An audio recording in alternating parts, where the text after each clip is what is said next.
Dorothy. Your waist is too big, Dorothy. How could he not hit such a big-waisted cretin such as you, Dorothy? Dorothy, I would hit you, Dorothy, if I were a man. Look, I might be your sister, but I'm on your husband's side, Dorothy. You have a most punchable face. Anyways. Oh, my God. Those were the 50s. Those were the 50s. Times have changed. And in this Musical Monday,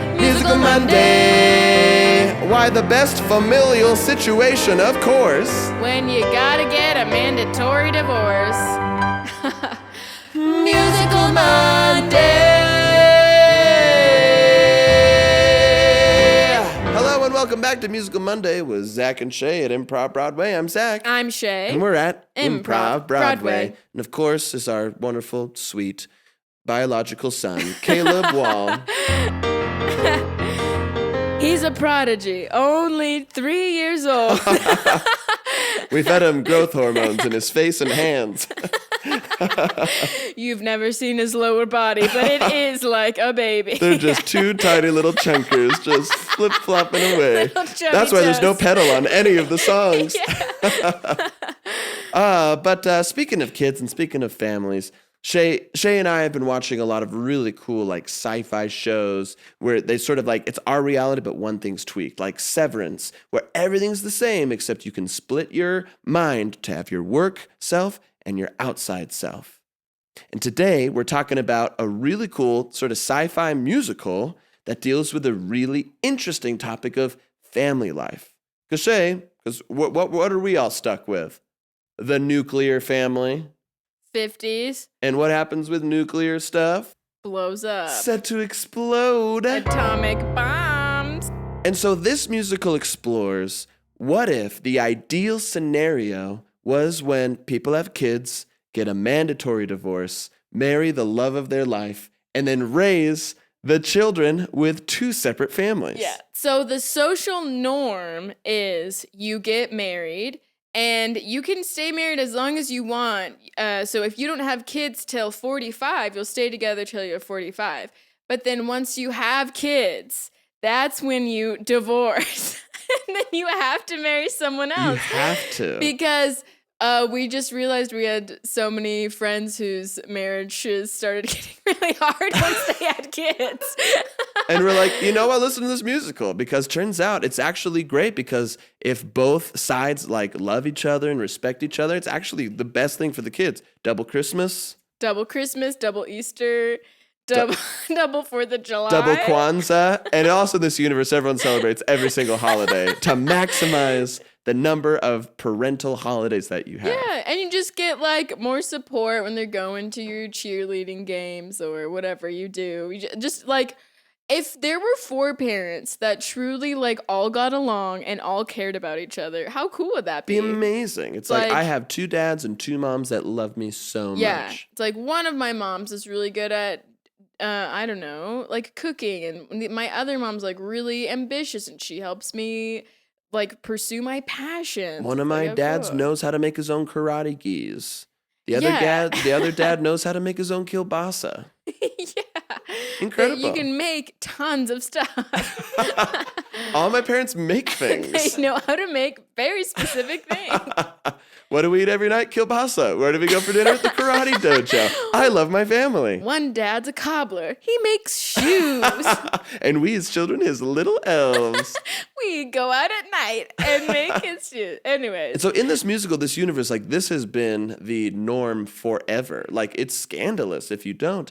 And so we hear this first song of a mother tucking her little child into bed, singing about how she met the father of this child. They fell in love, and then once they had the baby, they immediately got divorced, fell in love with someone else, and is now raising them as this blended family.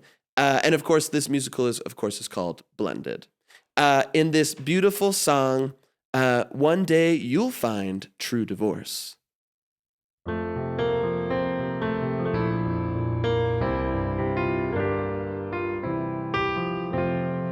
When a man loves a woman, you get married till you have kids, and then you get divorced, 'cause it's good good for those kids.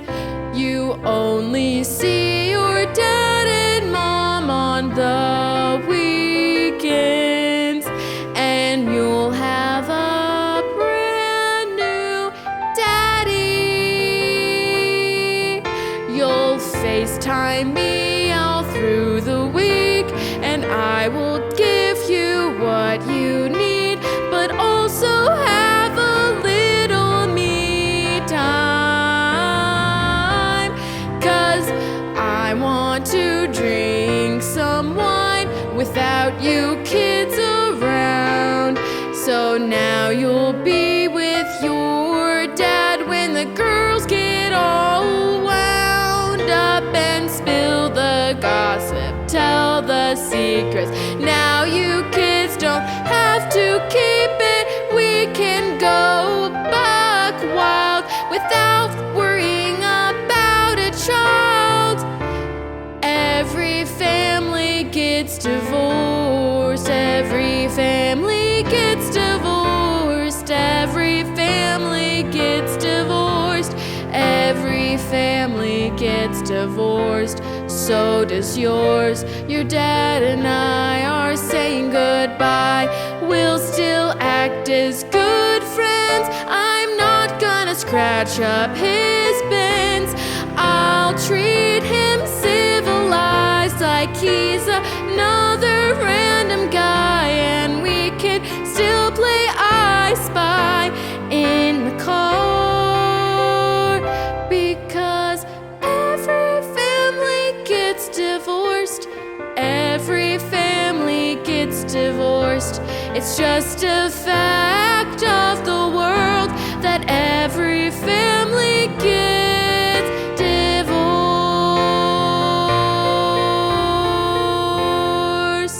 Night, Mommy. Oh, see, it's just so nice. It gives the parents a break. The kids get to move around, and like every time they go to a new house, it's like fresh parents. Like, oh my gosh, I missed you so much. And it truly seems like a utopia until we meet our protagonists. Two young lovers, two young married lovers who want to stay married, who've just found out that they're pregnant and know that their pending divorce is there, but they want to break all the social norms and stay married. But like I said, in this world, taboo. Yeah, it's like getting divorced in the 50s. Everyone would whisper about you. Your neighbors wouldn't bring you potluck anymore. Oh my gosh, you're booted from the book club. Yeah, you hear whispers as you walk by, and every woman's like, I don't know, won't you stay? Even though he's abusing you, won't you stay? But he puts food on the table, doesn't he, Dorothy? Doesn't he, Dorothy? Think of the children. Just get him a couple drinks and he won't hit you so hard, will he, Dorothy? Will he, Dorothy? Come on, it's your fault, Dorothy. Won't you be a little more pretty for him? You know, once a month you get crazy, Dorothy. We all do. Dorothy, your waist is too big, Dorothy. How could he not hit such a big-waisted cretin such as you, Dorothy? Dorothy, I would hit you, Dorothy, if I were a man. Look, I might be your sister, but I'm on your husband's side, Dorothy. You have a most punchable face. Anyways. Oh my God. Those were the 50s. Those were the 50s. Times have changed. And in this musical, not getting divorced is exactly like getting divorced in the 50s. Yeah. So we hear in this song the man in this relationship, and he doesn't get a name because the first lady didn't get a name, so no one has names in this. Yeah, it was co-written by a man and a woman, this musical, and there was sort of like a little battle going on. So there's lots of names, but they're like scratched out. Yeah, and so it's just like they're like, fine, no one has names. No one has names. That was the compromise. That was the compromise. So the guy in this song, he got his wife pregnant together with her. He got her pregnant together with her, which is honestly a very considerate thing to do. I hate it when men get women pregnant by themselves. It's like, honestly, it's just like, there has to be a joint partnership. I mean, you're saying that like a joke, but yeah, that is a huge issue. Yeah. As I was saying it, I was like, oh yeah, that's a thing. Yeah, that is actually a sad thing that happens sometimes. Even sadder than the Dorothy thing we said. So in this song, this guy, he's proposing to his wife and saying, you know what? What if we stayed together? And he kind of brings up what his plan. It's kind of like it's like a business proposal is how he says it. It's very formal because he's asking so much of her. So it's a very formal application, basically, to stay married after their child is born. Yeah, and because, like, again, they are rocking the boat. This is revolutionary. So he's really pitching like something that's never been seen before. In this song, I propose we stay married. All right, I know this is crazy. Look, I know you're going to get looks up and down the street and get kicked out of your book club. But I want you to know, my sweet nameless wife, that you're not going to end up like anyone named Dorothy, not just because you don't have a name at all, but because I love you. Just listen, I propose that we stay married. Oh, I propose that we don't go anywhere. We just stay in our toes dipped in the wedding pool. Wouldn't that be stinking cool if we didn't have to divorce at all, my sweet nameless boo? We made the vow at the church that we would part. But now that I'm with you, you own my own heart. So why not, when we bust out that kid, why don't we stay here instead? I propose we stay married instead. All right, plan one. Listen here, we get a dual identity. Because what happens when you get married, have kids? Well, you're supposed to get out of there. But what if I marry you, but you're under a different name? And I do the same. That's how we win this marriage game. Why, I could be Frank, or I could be Bill, and you could be Jen, or you could be Jill. It doesn't matter all, cause at the end of the day we will be married forever, you and I. Cause I don't care about the laws, I just wanna be your guy. So I propose, yes I propose. I know it's risky, but I still propose that we stay married. Stay married. Why won't we stay married? What do you think, doll? Wow. It sends the audience because they are just thinking, seems like a pretty normal thing in my world, but in this world it's so obvious. Crazy. That he's basically asking her to get a divorce in It's just so hard to comprehend. Like, the words just don't come. Like, that's how shocking there's no metaphor. If I'm being frank, there's no metaphor. And this guy wishes he could be Frank, but he has no name. He has no name. And so they do. They both get dual identities so that they can get divorced and get remarried to each other under the same name. But who's always mucking up the best plans? Why? Of course, county commissioner. He always is. He's always mucking it up. Every plan I've ever had. Name one plan, one story, one book where the county commissioner just didn't muck it up. Can't think. Ugly Ducklings. The county commissioner is the one who put that egg. He said, "You're a duck," even though it was a swan. Mucked it up. Yeah. And that's the whole list. So anywho, we see the county commissioner, and he's seeing them applying for these names. And he says, well, if you truly are different people, then you wouldn't know a thing about each other, would you? And so he tests them right then and there to be able to list off all the things they don't know about each other, which is really hard because they're in love. They knew everything about each other. Yeah, and they do. They do. They do. They do in this song, I don't know nothing about this nobody. This stranger? You think I know anything about this beautiful, gorgeous, perfect stranger? No. I don't know it all that when she wakes up, she yawns. She yawns with a smile in her eyes. I don't know that for breakfast she likes to make shapes in her pancakes. She makes it a little surprise.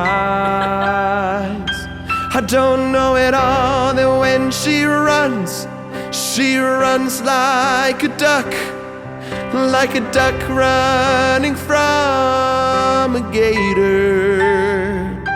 And I don't know it all that she never says goodbye, that she only says, smell you later.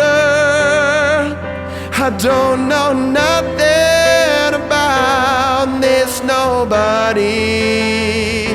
I don't know nothing about this nobody, sir. I know so little about a man. It is funny, 'cause man, I don't know nothing about this nobody. I don't know that he plays the trumpet in his sleep. I don't know that he's got one ugly knee. I don't know that he's embarrassed to sneeze in front of me.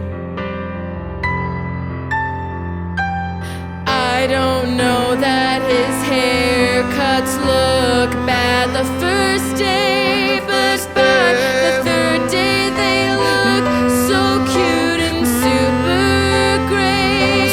I don't know that he wanted to marry me right away. I don't know his deepest, darkest secrets, and I don't wanna leave him.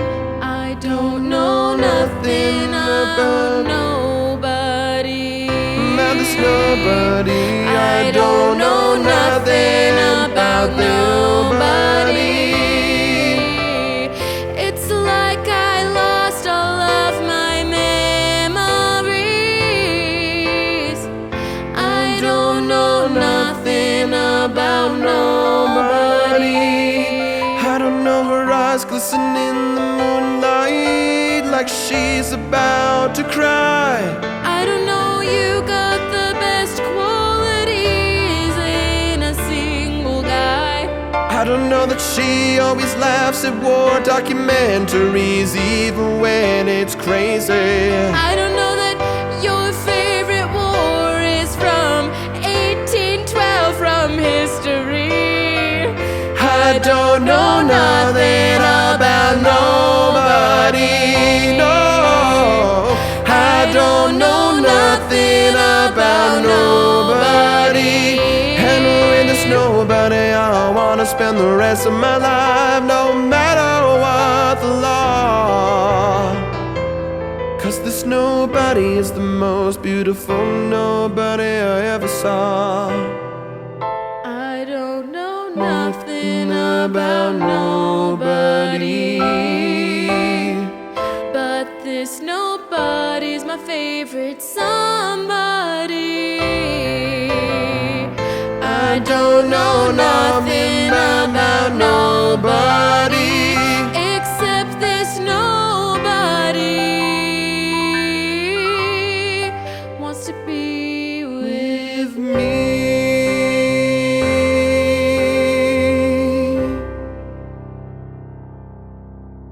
Beautiful. The judge saw through it immediately. Immediately. And I mean, you're allowed to get remarried to the person. Yeah. but They're like, it's more of a technicality than anything. Yeah, it's just like, who are you going to fool? Your neighbors know you still look exactly the same. Yeah, if you were worried about like getting kicked out of book clubs, this Yeah, doesn't solve this anything. doesn't It's more of a solve it. social thing than anything Yeah. else. And they leave sheepishly going, yeah, you're right. Yeah, bye. And they just moved to a more progressive town. Yeah, good for them. For them. It's really just one small town in Cincinnati. Yeah, but they got to kind of re-say their vows Which in a was way. really sweet. Very sweet. Nothing like the court of law forcing you to lie to prove your love. To prove your love. Yeah. But you know what's proven to be really difficult for me? This podcast has come to an end. Not the whole podcast, just the episode. Tricked ya.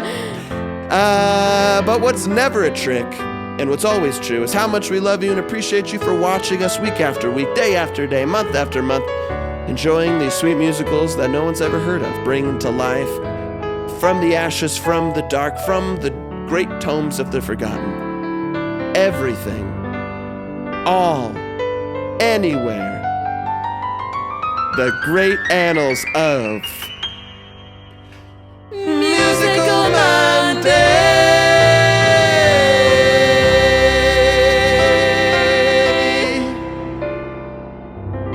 Get over here, Dorothy.